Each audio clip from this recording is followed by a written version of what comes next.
The Nate Robinson, Jake Paul fight, right? I saw it, and the only thing I can chalk it up to, Nate didn't have experience versus one guy who's obviously been training longer. I'll fuck Jake Paul up, and I'm saying that right now. That ain't no call. I will bust his ass. Calling you out. Fuck your YouTube viewers. I'll bust your ass for the free. You come down to the gym, sign the waiver, I'll bust your ass. I'm blind, bro. Geezus.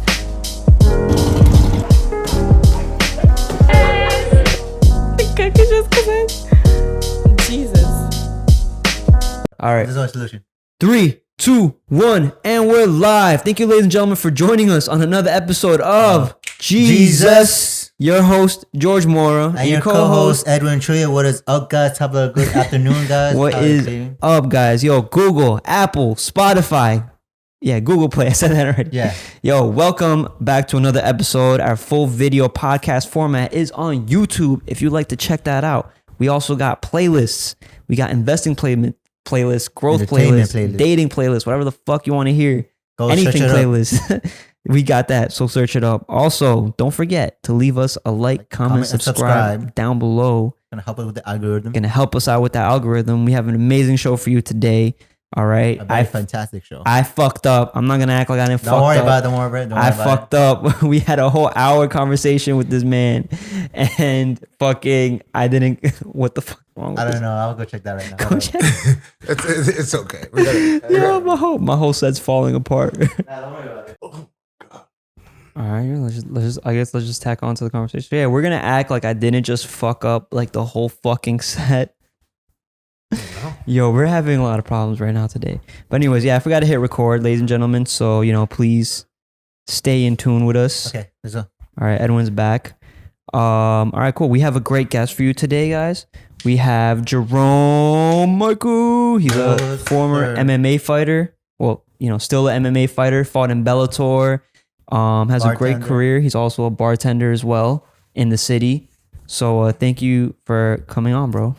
Welcome. Excuse me for our technical difficulties. Yeah, this might be a little weird because we just had a whole fucking hour-long conversation. Yeah. But I'm at this point, I'm just considering this the warm-up, bro, because we went through talking about like UFC fighters that you'd fight, and we brought up Tony Ferguson, we brought up Justin Gaethje, absolutely. We brought up fighting up Cowboy Cerrone, which is crazy. And hold up, you never really answered my question about Justin Gaethje's leg kicks, bro. Like, does that shit scare the shit out of you? No.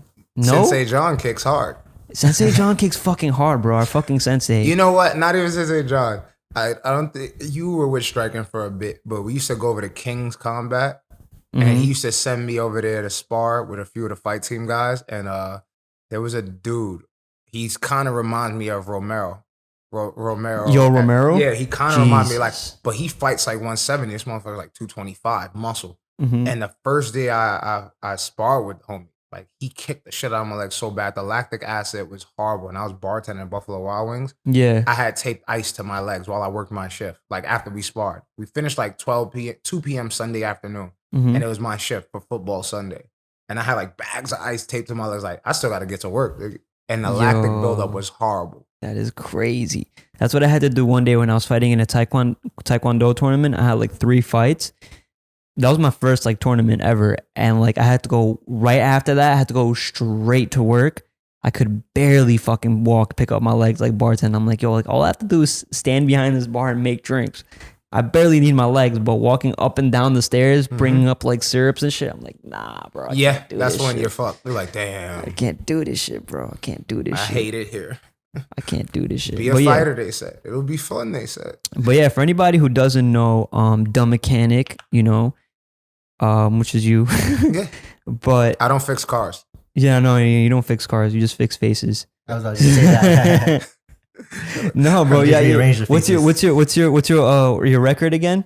12-2 in the amateurs, 3-8 in the pros. A year ago, I was very busy. I was out of work, and no, not a year ago, like 2 years ago now. And you have like a high knockout count, though, right? Yeah, 14 knockouts out of like 20. 14 knockouts, fights. bro. I think like 3 decisions again. 1 decision win, and then the rest are like losses. Maybe 2 or 3. How about like street fight knockouts?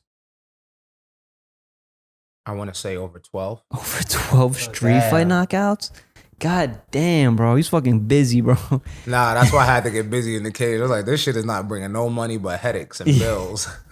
That is so crazy, bro. Fucking yo, like, does it feel weird like to just knock somebody out? Like, No, it's a sense of relief. Really? Like the whole time. I mean, anybody that tells you they're calm and they're having fun the whole time is a goddamn liar. Like the worst time, John could tell you all the time. Mhm. Sensei John could tell you all the time. There's been times he's backstage and be like, all right, you've done this before. Relax, you're good. And I'm sitting there like this. And he's like, yo, this ain't your first rodeo. And I have to tell myself that a lot too. But I'm like, yeah, I'm just worried about the outcome, not about me getting knocked out, because that I don't fear. I win throw exchanges with my hands down. But Mhm. it's more so like I don't want to lose because I can already hear the keyboard warriors. yeah. But Keyboard warriors. it blows mine, like, because I shouldn't give a fuck, and I don't most of the time. But that's something that people don't understand. Like, this is something I sacrifice at doing. I work really hard at. This is Mhm. something I capitalize off of doing. This is something that it compromises my relationship with people because I'm doing. You understand? So when people that never put effort in their life have opinions, it blows yours because you're like, the fuck do you know? You ever got up at 5 a.m. and it's cold as shit in New York in February and do a 4-mile run because you know you have to work by 10 a.m. And Yeah. you're trying to like cut weight during your work shift days and you're trying to parent and everything else. So, you know, it kind of gets to me, but at times like I'm never calm before a fight. I have to warm up at least 4 or 5 times before it's my time to go on. Mm-hmm. And then there's only a few, I think there was only one moment of serenity and like peace in my mind that I had before a fight. And it was a clusterfuck of a day. So I was already stressed out. And I was like, I think what happened was the fuck's given button broke on me. Yeah. So I woke up early. I'm like, yo, hit up Sensei John. Hey, where you guys at? Ernie was gonna ride. Give him a ride, Narcos. Mm-hmm. And I'm fighting in Atlantic City, Ring of Combat. And I'm coming from the downside in the sense of I already got 2 wins. First Yeah. time I've been there, knockout. Second time, 3-round war. So I'm like, this is about to be controversial. Now I'm on edge because I'm like, they about to fuck me over. In a sense, like, either I'm gonna get out wrestled or it's just gonna be some shit. It's not gonna go my night. And my mind was so polluted with everything else. Diego at the time came down with his pregnant wife Abigail. Yeah, which is one of the other fighters that we've also had on the show. Jagazar, yeah, he pulled up. And I remember because I called him, I was like, yo, listen, John can't make it. The blizzard cut him out. He's like, what do you mean he can't make it? It's like the blizzard blocked him out. Like, he can't get there. He's like, I said, if I don't have a corner, I don't compete. My at the time fiance, my kid's mother, helped me cut weight in the hotel room, did the bath, almost didn't make it through the bath. Like I was cutting weight to the very shoreline. God, bro. So I was like, I did all this shit. And when we get down there to check in, I'm like, where's your corner? And I have no corner. And I'm like, you can't compete. So I invested money into coming out to fight because I always manufacture shirts. I pay for my own promo on the front end so I can make everything on the back end. All of the shit in the long term I did. And I'm factoring all this in. I'm like, John can't make it at 8 a.m. Fight day. After I killed myself making weight the night before. If I knew he wasn't, like, he couldn't make it and I didn't, something happened later that day. But if it didn't, I don't know, fuck it, I'm going home now. Kill myself training and trying to cut this weight anyway. Where he didn't come, the blizzard bad. Diego took a Greyhound, waited 3 hours, like 2 hours, because him and Abigail got stuck in the Greyhound. Like they were like, blizzard shut down. Oh no, fuck. So he's like, yo, it's shut down, but I'm not going home yet. He might open up the bus in the next 30 minutes. So, and they opened by the grace of God. Unfortunately, Diego got there after the fight.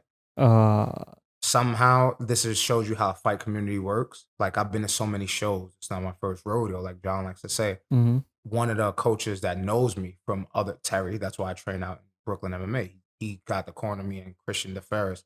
They saw me, and I know his fighter, Taj. They call him Black Spartan. So I'm like, yo, Taj, actually, coach Iman's cornering me. He's like, where's your coach? I'm like, Blizzard held him up. Do you know anybody that can wrap hands? He's like, so being on these shows so many times, I'll wrap your hand. So somebody wrapped my hands. Those 2 guys cornered, Terry and DeFerris. Yeah, that's so good. And it was the quickest night of my career ever. 53 seconds, first round. And it's because I was so overwhelmed. It's like my ticket sales weren't great. If you ever fought for Ring of Combat, you'll know that how you getting paid is ticket sales. It's through ticket sales, right? You get 40% commission. So if I sell $100 ticket, 40% of that amount. I sold 3 tickets. Nobody came out. the blizzard. Everybody used the blizzard as an excuse, and the blizzard didn't happen until the day of the fight. So I didn't have great sales. Yeah. I made like $200 something, and it was just like I'm not getting paid really. I'm missing work this weekend from bartending. My kid's mother is here with me with the baby.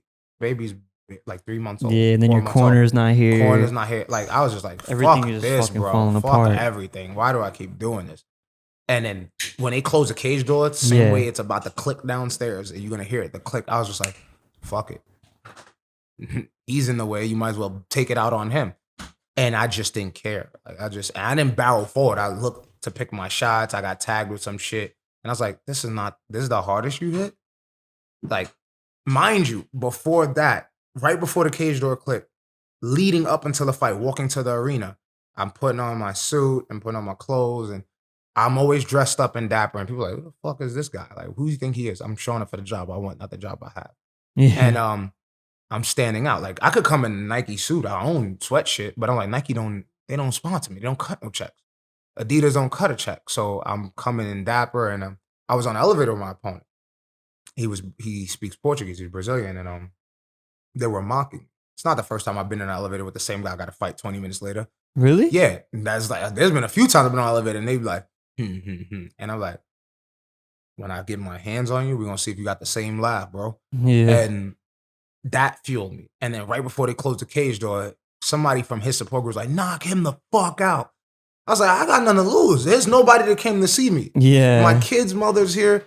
Mike, Mike, Big Mike from the gym. The Shotokan, he coaches sometimes. The big Mike? What do you mean? Spanish Mike Nieves.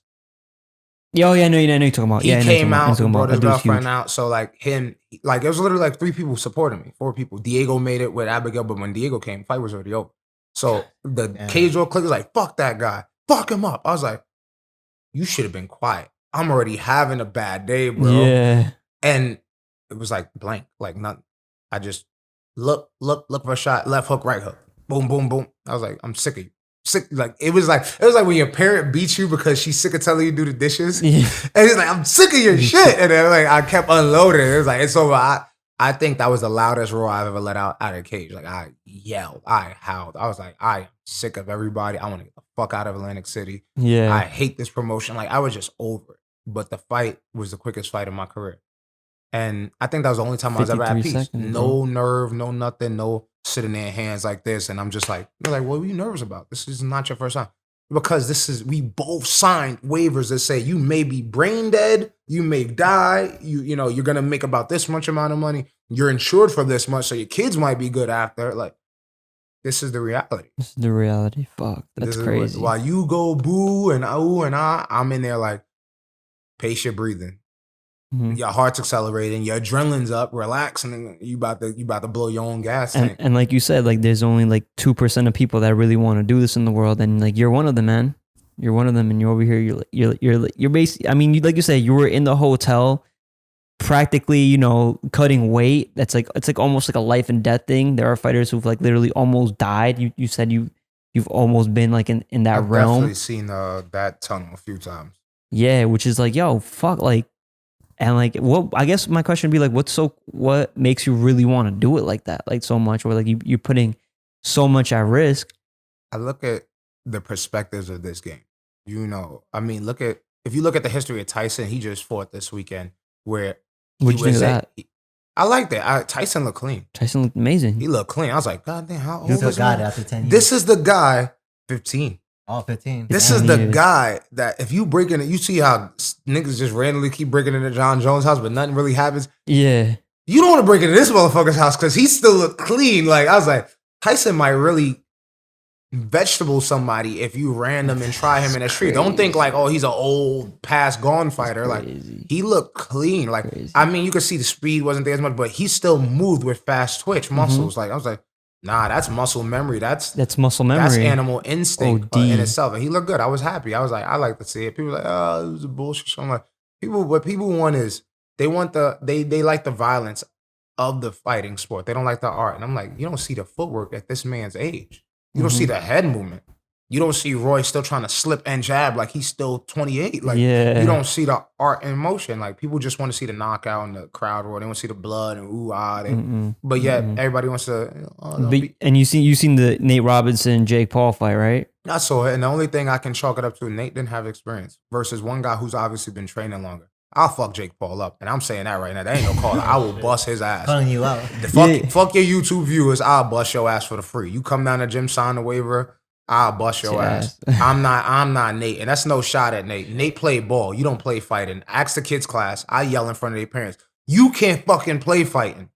You could get hurt doing this. I suggest you listen. This is not a game. And what do you think about Jake Paul trying to call out?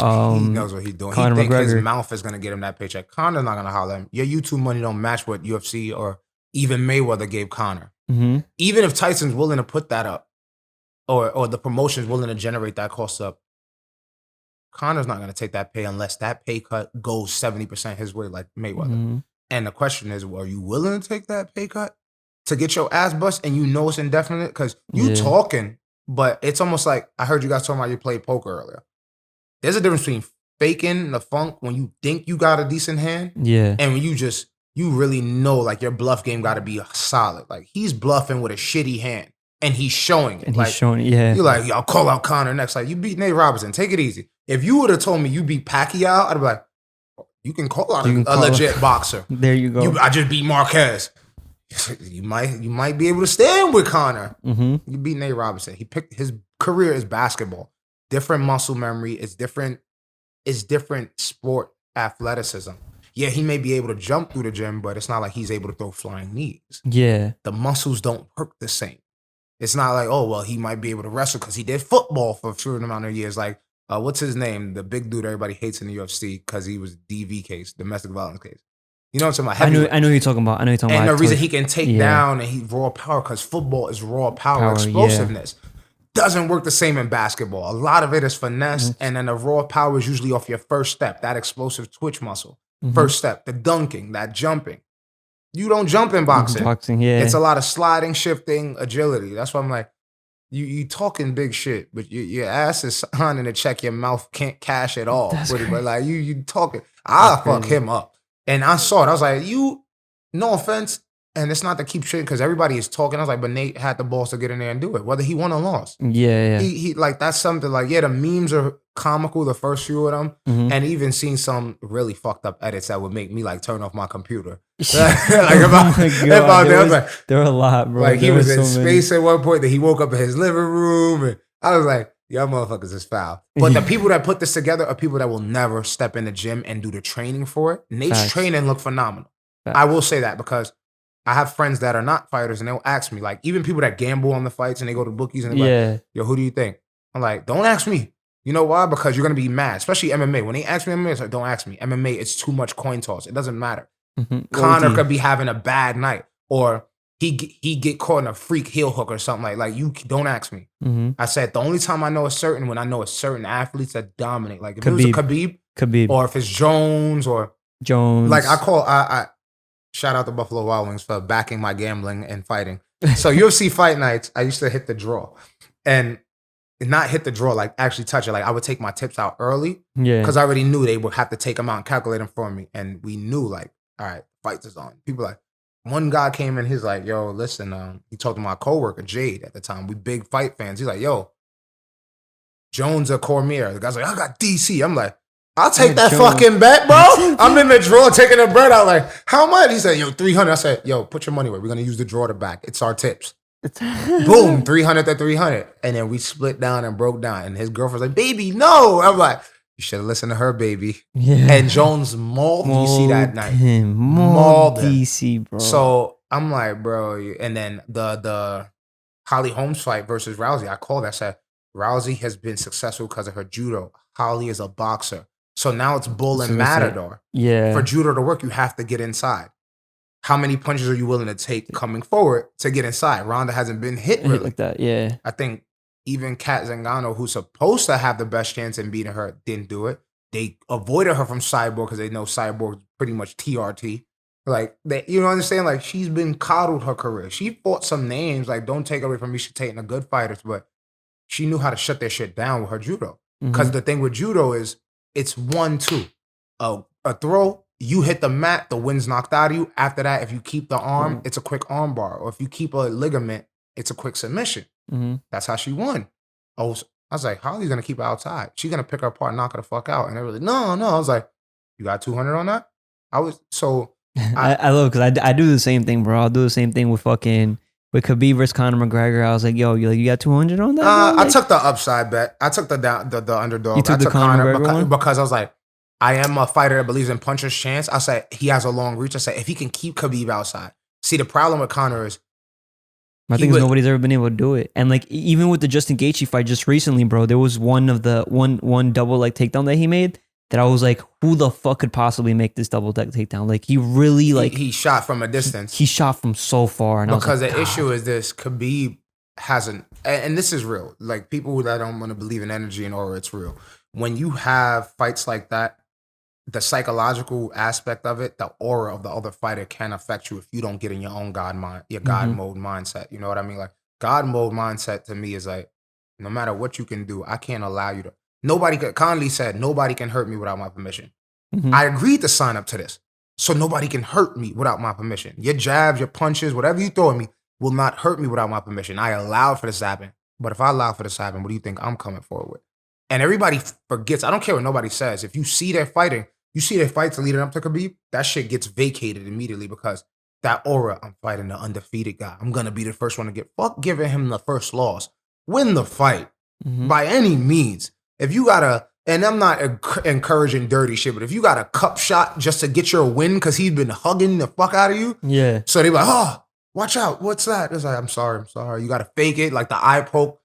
You got to strategically beat Khabib and not with his own tactics. You can't out-wrestle him. No. You're not going to be able to do more work than him. So therefore, you just got to worry about your own aura, unfortunately. And a lot of guys fuck up. Like they worry too much. I'm in there with Khabib and Conor did it.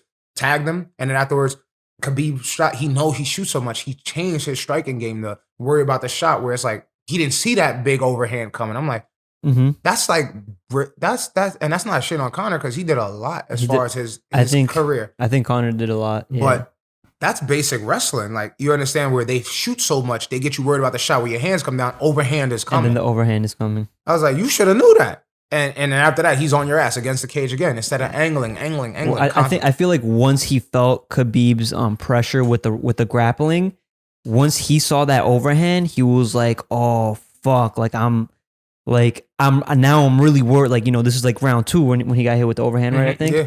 It was like, yo, like now I'm really gonna stress the wrestling. Like fuck, like I'm gonna drop the hands. Like he knew that was a rookie mistake, but he's like, I gotta give it to him. Like he just outthought me at that moment. But also like just going real quick back to the whole like fighter's chance, a puncher's chance. Like I completely agree with that, and that's why I took the bet against Floyd Mayweather versus Conor McGregor. I knew that shit wasn't over there. I wanted the Conor because of the money. I knew deep down that everybody was right, that that there's no way like Conor McGregor could just come into a boxing match and not be able to be able to really knock out Floyd Mayweather. But I was like, yo, like that left hand, like if he connects, I'm like, Floyd, he is aging, maybe. I'm like, maybe. Nah, it was. If you look at the paper matchup, and his confidence, it made sense. Like, cause you know what I did was I did the same thing you did. I said, when he went against what's his name, Sugar Shane Mosley. Sugar Shane's older. I said, first of all, and Mayweather fans about to have a heart attack. I don't give a fuck. Mayweather, whoever want to reach out. My opinion's my opinion. Floyd boxing in itself for the last decade or so before the raw talent of the heavyweights division, which carried boxing for so long, the middleweights like B-Hop and like that shit has passed. And there's guys now. There's Javante, there's Spencer. There's guys now. But a lot of the managers are cherry picking. Mayweather, I felt like a lot of his career, like Zab Judah lit him the fuck up. But after Zab, it was like a lot of guys like on their way out. Like he fought De La Hoya on the way down. On the way down. He fought guys that Pacquiao on the way down. 5 years after. Down. 5 years after, bro. You fought Marquez after we found out about the steroids already. Like you're fighting people on and the thing is he really did sun them though, bro. Like even Canelo Alvarez and Canelo was amazing. But hold on now. This is where other aspect people are like, well, he fought young guys, Ortiz, Alvarez. extremely young with no fucking Yeah, fight that's what I experience, was gonna or say. extremely old with experience where you can't go to deep waters. Is the middle ground for Mayweather is the bankroll. His marketing is undefeated. Defeated. So if I pick the guy that everybody said was a killer and I make him look like nothing, I pick the new guy who's a killer and I make him look like nothing. But then, they grow into becoming the best fighters like Ken Alvarez, but he wasn't that when he fought. Look what happened to Ortiz. Mayweather. Didn't recover. Oh, Mentally. Damn, I know. It just fucks you up. Look at Maidana. Got too much money, didn't recover.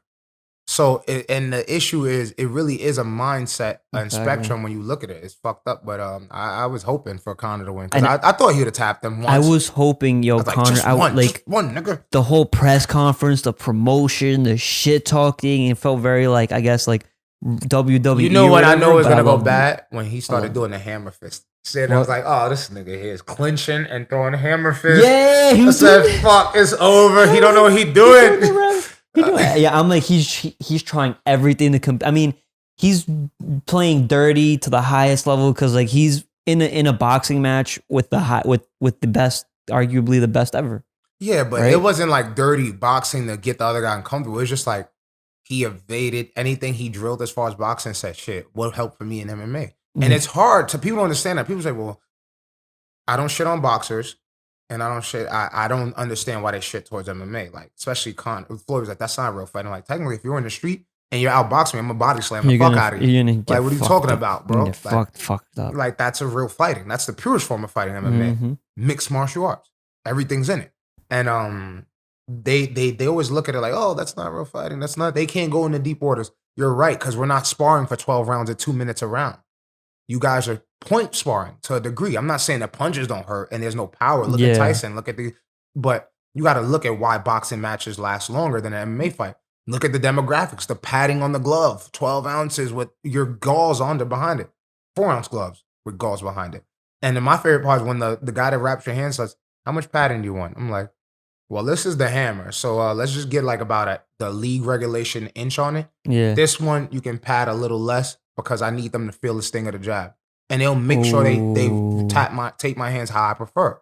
Wow. You know? I never knew that part about There's a padding. measurement. You have to have a certain level and inch and thickness of your padding, but That's crazy. you don't have to use all that tape either. That's what I'm saying. Like, And you use it to your advantage though. I use it to my advantage. I know I hit hard. I don't want to give you more padding. These gloves are only 4 ounces. I want you to feel everything behind the leather. While we're training and warming up before the fight, John is either breaking in my gloves or I'm breaking them in with pads as much as possible so the foam is a little less dense. Less dense. I don't want you to get a cushioning ass whooping. I don't want to have to spar for 12 rounds. I want to get you out of here.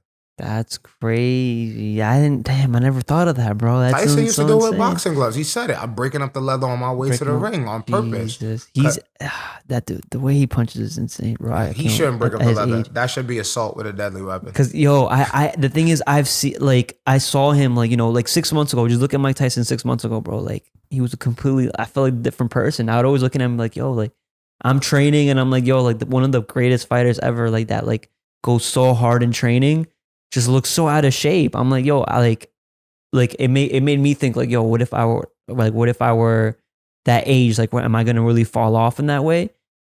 And Yes. even at that age, he was still able to pick it up. And like, look at him now, bro. Like, he looks phenomenal. He looks amazing. He's in great shape. Like, anybody can pick it up from like anywhere, bro. And like, but for him, it's that discipline and muscle memory. I think it's because But- he's a fighter. Yeah, The thing is this, and it's not saying muscle memory. This is what I have a theory. with training memory. No, I have a theory on that. So there's martial artists, and boxers are martial artists, whether they want to admit it or not. Wrestlers are martial artists, whether they want to. So, for example, like look at Ben Askren, right? Ben Askren, Been Yeah, the collegiate wrestler. wrestling, and Olympic, I think, at one point. No? Yeah, Olympic wrestling. I So believe so he yeah. did so many levels of wrestling. Getting older, age, power decreases because your testosterone is going down compared to young motherfuckers whose nuts are still tight up. Like Mm-hmm. it is what it is. Like the adrenaline, it's just science to it as you learn.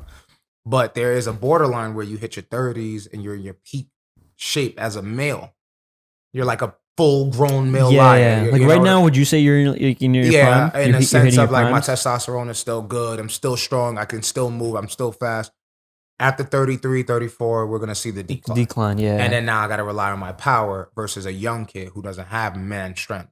mm-hmm. But they're going to have their adrenaline. They're going to have their agility. They're going to have their endurance, blah, blah, blah. Now, what I mean by martial artist and fighter, I classify myself as a fighter. I'm not a martial artist. I'm a bartender. I drink. I smoke every now and then. If I'm in vacation mode, I'm gonna have a cigar or two. Yeah. I'm gonna drink whiskey. I drink like an old rich white man. Like I drink old fashions or I sip cognac, and it could be 100-degree day on the beach. And people are like, you fucking serious? I'm like, yeah. The most I'll get festive is a mojito if it's 1,000 degrees. So, and that's because that's the Hispanic side of me. Like that's what we do. That my whole household, mojito, oh yeah, like coquito is. We just finished the last few bottles this season, so it's like I'm used to it. That's what we do. What's your day look like? Like training, eating, like diet, all this stuff. It depends. If I'm in a camp and I'm conscious of my macros, I fast sometimes because I know my body type. Like for like 12 hours or like 15 hours. Or? I've trained without eating until dinner. And dinner could be like 9 o'clock for me because how my day is. Like, I get up, I'm doing this side hustle, I'm working, and then I'm running to the gym, and maybe I have a coffee and like something like a bag of mixed trail mix or something like that, and then I'm going back to maybe a salad. Like I really am nasty with my nutrition in the sense of I have to make my body work harder because he was like, oh, you feel it. And I'm learning more and more diets. I'm self-taught. Like I learned how to scale and food cut my own stuff. Yeah. Higher nutritionist for what? Give you 20% of what? Yeah, when you can just kind of look it up. And I can learn yourself. myself, and I've done that. And I started researching and cross-referencing diet. So now I follow kind of GSP's weight cut structure where I have fats and proteins. It's just horrible without seasoning. You can put herbs and flavor, but it's just something about, I hate to say it, but sodium. Sodium just makes everything else pop. Like, it doesn't matter. It does. So, but also like spices. You're into spices? I use a lot of spices. Cayenne, I use thyme, I use fresh. I had a whole garden in the backyard in the beginning of the pandemic because I use fresh herbs, basil, etc. I cook a bartender. Like my hands, I realized like something woke me up like, yo, God gives you hands for a reason. I bartend, I fight, I cook. I was doing carpentry at one point and steel work, and I was like, I don't want to do shit. It's not what I want to do. Everybody's on pain pills and smoking marbles. That tells you how good that career is. Yeah. And it's nothing against those guys. Absolutely, get an honest dollar for your family. But I was like, this is not for me. So my diet is pretty hasty. I'm running always around. I'm like going to pick up my son before daycare sometimes, or his mother's stuck behind the desk. She's a nurse, so it's like I eat where I can, but I train. I've trained off of just caffeine before. And just locked in. And when I say caffeine, I don't mean Dunkin' Donuts. Dunkin' Donuts is close, yeah, maybe. But Bustello's in the kitchen. Like 2-3 espressos. And I'm like, let's go, in a gallon of water. Oh God, bro. I don't know. I love yeah. I mean, there is something about like fasting that just kind of releases this energy. I feel like there's a certain time. Nah. It releases that. For me, it's like an anger. Yeah. Because I like to eat. So then, but doesn't like when you're like angry and then like training, like you don't feel like... Anger is draining. Anger is very draining. So you're pissed off. You're like, I really don't want to do this. I'm moody. But that's why I said fighters versus martial artists. Like martial artists may, for example, may have stretched every day daily. You may run every day daily. You may practice and do your katas every day daily. Push-ups when nobody's watching. When nobody's watching, I'm going to do the work. I don't need people to watch me do the work. But I need work to do. That's what I'm saying, the difference between fighters like me. That's why I think Tyson came back so well revamped, because without him fighting, he felt no purpose. Picked up the fight as a challenge to himself, and he trained like he was 20 years ago. Every time I see a update, John can message me, Terry can message, yo, Bellator in 3 weeks. You think I think they might need a 155er. Can you make the weight? Say no more. Contract sent over to me. Whatever league it is, Maverick, if it's Ring of Combat, I get a target date. I aim to hit it. Yeah. I've tried to be professional in all of my fights. I think I only never made weight once or twice. And when I say once or twice, once I almost died trying to make the weight. So I couldn't show up. And they was like, yo, he did it. He ran from me. I'm like, I didn't run, motherfucker. I almost died. I was in the hospital. Oh my God. The second time was I had to call the promoter and tell John, like, yo, listen, I've never done this. The weight cut is like, it's not letting off this 1 pound. I had like 2.4 pounds to go. And at this point, I was all veins, dehydrated, stomach all the way in, abs on like 3,000, like no, face sucked in. And I'm like, I can't do anymore. I did the bath. He's like, can you try? I'm doing jump rope in the Hoy for 40 minutes. And he's like, and this is, mind you, off of a fasted diet because I was nutritionally incorrect, because I realized the results I was getting when I was younger was when I ate less and trained harder. So I called the promoter and he was like, let me call their team and see if they're willing to take a 2-pound weight thing. You know, like so they already cut weight. They already did it like, we'll do catch weight, 160. And I made it down. I pushed myself extra hard. When I got to the scales, I could barely stand. But the only reason I didn't display that, because then you got the commission come over like, this guy's not fighting. This guy's not funny. Yeah, he looks. I was like, I didn't do this shit for So, nothing. yeah, you had to really put on a show. Yeah, you always on have top to. of A that. lot of guys have to, especially in MMA. Everybody does a smiling and looking. What do you Unless- think about like the whole trash talking in like mixed martial arts? Like, I'm okay with it if it's. do you ever intent feel is like you need to serious. do it or like bring it up or like hype it up or like? You have to. They make you do it. If you want the clout, you want the marketing, sometimes you have to.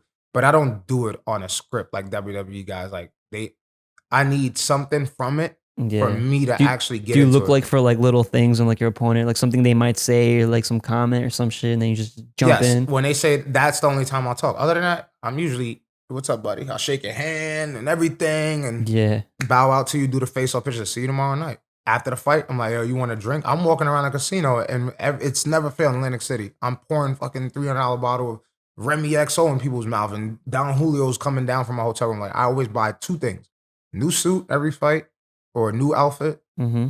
and expensive alcohol. Because I already know what I'm about to face, and usually there's some weed on deck somewhere. Because I already know I'm about to be sore, something. Yeah. So that's my preference. And I'm walking around pouring out alcohol in people's mouths and shit, and they're like, yo, did he just lose? I'm like, but I walked out.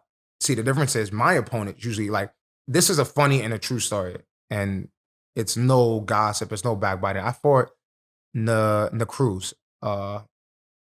Cruz is out of Brooklyn MMA. I train over there with them. Yeah.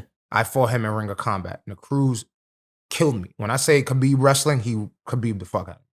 I wanted to change and exchange with him, and he wouldn't. He just wouldn't give me that satisfaction, and he neutralized. He did what he was supposed to, and that's why I'm over there. I'm not. That's in that aspect. I'm martial arts wise. Like, you beat me. I need to learn what I did wrong and correct it. When I fought the guy Anthony Giacchino in Bellator, Anthony won in the 3rd round off of his grit, because I was ragging his. We're boys. I was teeing off on him. Yeah. I was scoring, I was teeing off. But the takedowns and getting up and fighting and the weight cuts, everything is no excuse. His jiu-jitsu was just better than mine. And he's like, oh, you lost her rear naked. At this point, a fucking finger hold when you're dead tired after 5 minutes of fighting will fuck you up. Will fuck you up. So he got it. And you know what? I trained with Anthony and got ready for a lot of other guys with Anthony. So I'm never like closed minded, like, I don't want to talk to that guy. I'm business. It's business. I don't take it personal. We're here for a check. We're here because one of us needs to be the next big thing, or we want to provide for our family something. So but the shit talking only comes when I hear something I don't like. Like, you know, like, yeah. I just got canceled we were supposed to fight a few weeks ago, and it got canceled because of COVID in Pennsylvania. And the guy was like, yeah, I heard Jerome. Mickle. I think he has good skill, he has a game, but I'm just a better fighter. I'm like, you heard I have good skill and I have a good game, but I'm not a fighter. Like, are you baiting me to trash talk? Yeah. Because I don't know if you're kissing my ass or you're being respectful, or I don't know what's going on. Like, but it doesn't feel genuine. You know what I mean? Like, if I'm gonna say something with no filter, I'm gonna say what the fuck I want. Like, I'm like, I'll say like, yeah, he been hit. He ain't been hit by me, and I mean that shit. Like, I don't think 90% of the guys in 155 do not hit as big as me. I've been hit, and I haven't been hit moved hard as fuck, bro. And I was like, the thing is, you've been hit, but you've been pitter pat. I don't have a feeling out process. I'm looking to connect and go the fuck home early. Mm-hmm. The difference is, have you been hit this hard? And the guy's like, yeah, no, my wrestling's superb. You have to get in. I have a long reach. I know how to use it. And if you do the wrong thing, I'm going to capitalize. And that's the only time I'll draw out the shit talkers, when I hear something I don't like. I mean, I had one guy who was like, he's a bitch, he's a pussy. He did a whole interview in the amateurs, and I ragdolled him. And I was like, yeah, what's all the talking shit for? I thought this was just business. And I had to learn, you got to talk shit to sell the fights. So I don't like the WWE aspect. You got to sell it for entertainment. I feel like if it's genuine, like, if you really don't like a motherfucker, like if I fought, and this is not race, but I always end up getting paired against white boys, or it's just how it goes. Yeah. If one of them was like, fuck that Black Lives Matter shit, all lives matter, I was like, he got to be trolling. He has to be trolling. But Like Kobe I'm gonna Covington, put this hands like, on you, motherfucker. You about to yeah. feel 400 years of a slave on your ass. You about to feel all type of Wakanda and T'Challa ass whoopings because you brought it out of me. I didn't come this route. I was like, you wouldn't make it on my side of the Bronx if you had to. You have privileged mommy money. You get to train 24/7 because your parents will allow you to live with them rent-free without contributing a fucking thing for the rest of your life because they're well off. Mhm. Meanwhile, in our community, you help mommy as soon as you old enough. You're going to help her rent. You're going to help distribute on the cable. You're going to help work. You're going to help support the household. Yeah. That is a realistic thing in most Black and Hispanic communities. And people don't understand it. I was like, if I could be in a gym all day, how much better do you think I would get? Yeah. I'd be 10 times better.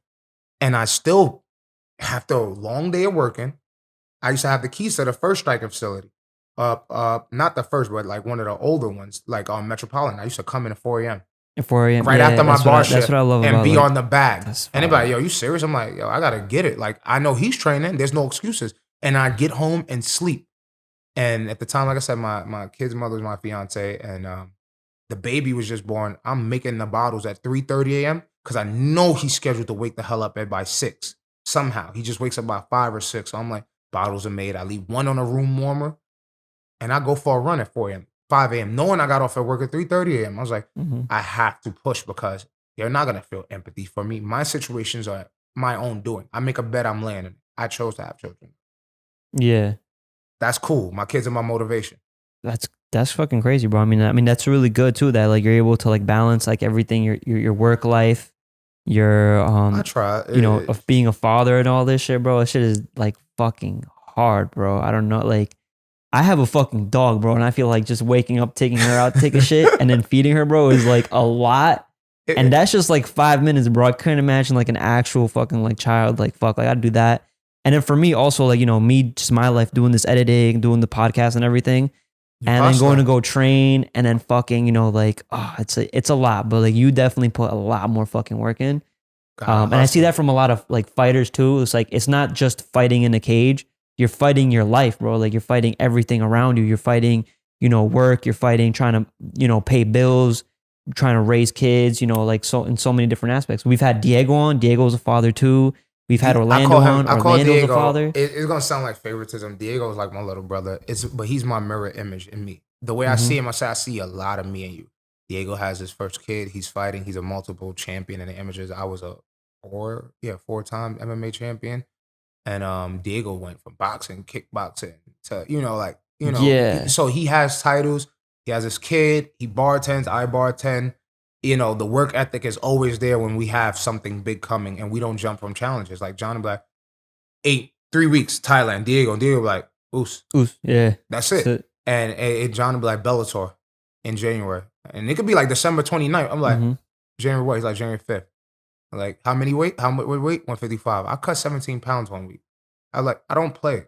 The check helps out the immediate needs for my family.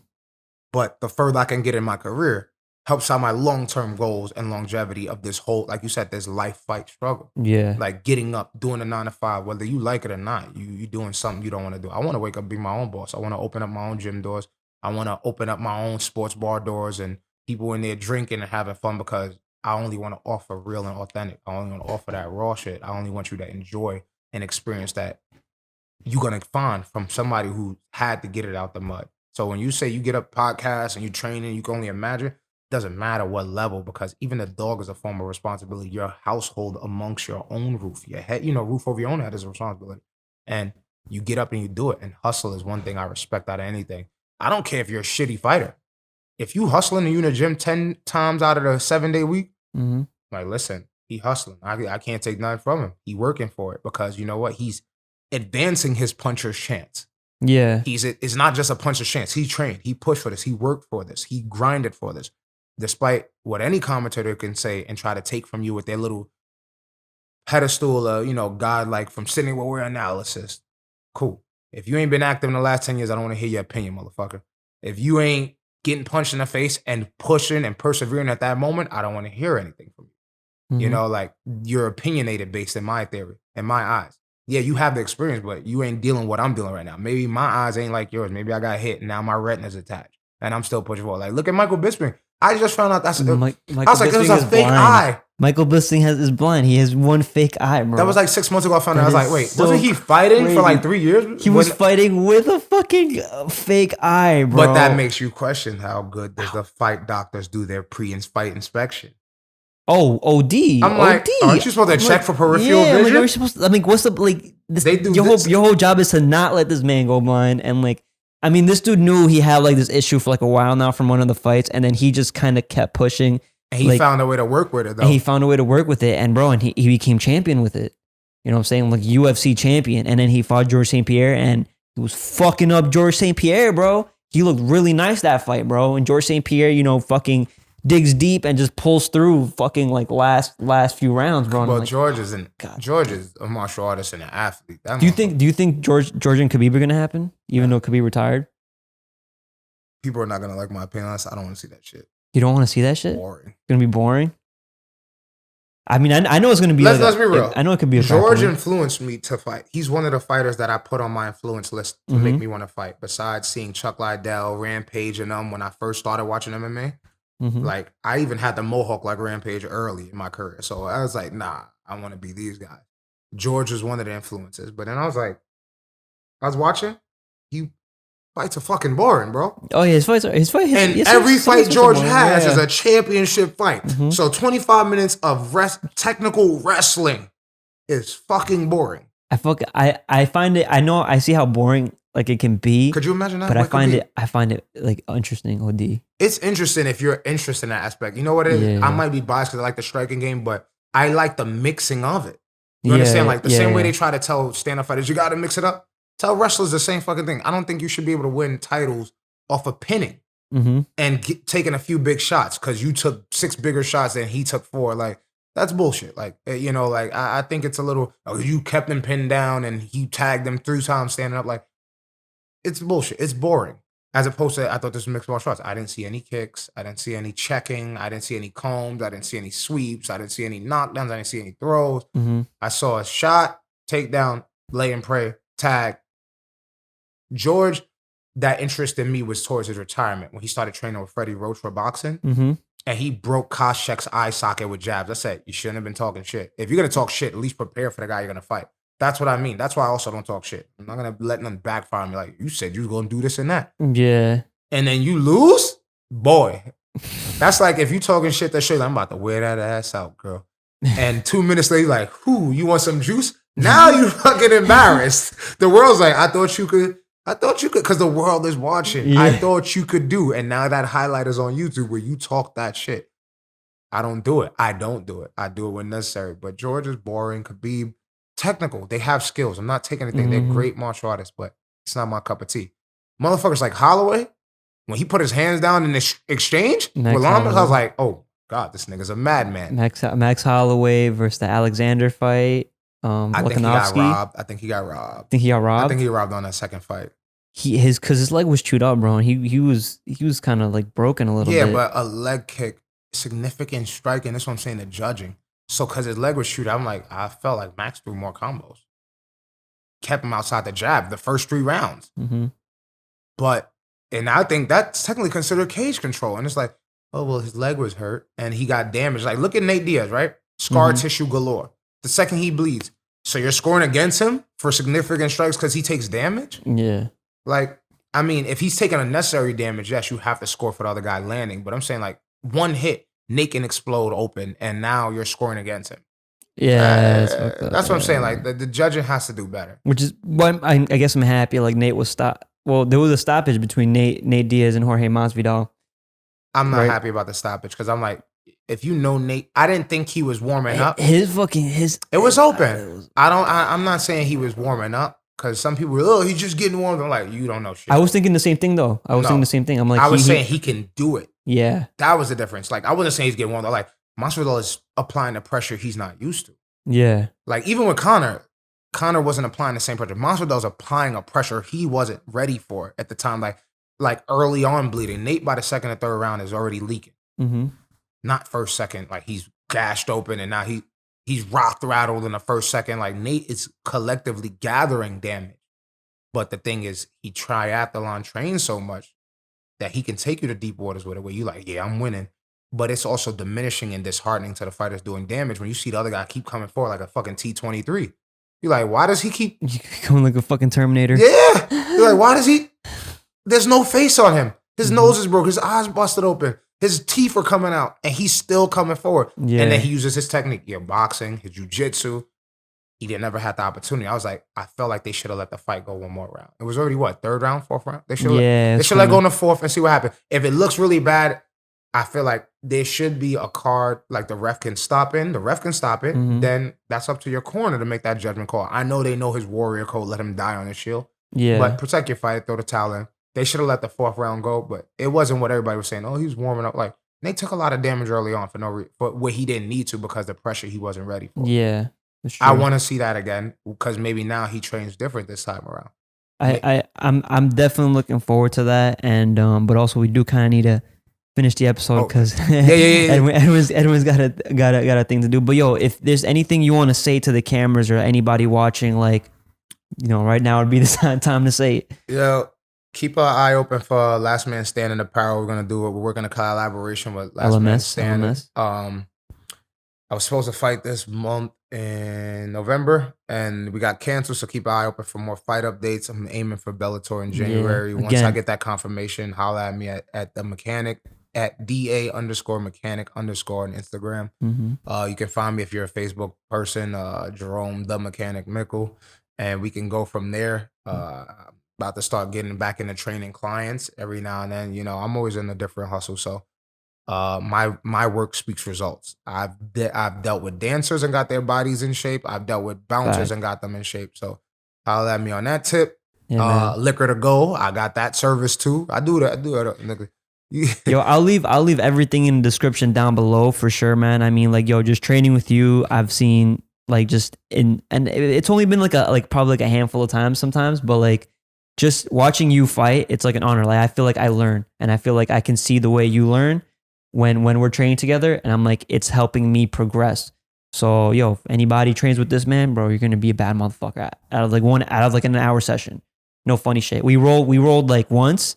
Yeah. Right? I learned a lot from that one fucking roll, bro. And I'm a blue belt, So that's it's like you're supposed to learn. Even if you're more experienced, it's a learning experience. It shouldn't be just hurt somebody. Because now I have no partner to train with. Stupid. Exactly. So all right. Thank you, ladies and gentlemen, for joining us. Don't forget to leave a like, comment, subscribe down below. Anybody joining us in the Apple, Spotify, don't forget to leave us a 5-star review or whatever if you made it this far, bro. So yeah, look out for the next one. Peace.